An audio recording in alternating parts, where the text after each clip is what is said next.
Hello সবাইকে, আশা করছি তোমরা সবাই ভালো আছো, সুস্থ আছো। আমি তোমাদের প্রিয় করণ। তো দেখো, মায়ের পুজোর আরতি চলছে, দেখতে থাকো মায়ের আরতি।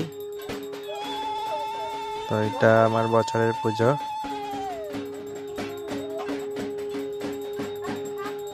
তোমাদের আশীর্বাদে আজ আমি অনেক দূর এগোতে পেরেছি। আশীর্বাদ করো তোমরা সবাই, যাতে আমি আরো অনেক দূর যেতে পারি। তো ভিডিওটা ভালো লাগলে লাইক, কমেন্ট, শেয়ার, সাবস্ক্রাইব করে দিও। জয় মা রক্ষাকালীর জয়। সবার মঙ্গল করো, আপদ বিপদ থেকে উদ্ধার করো। জয় মা।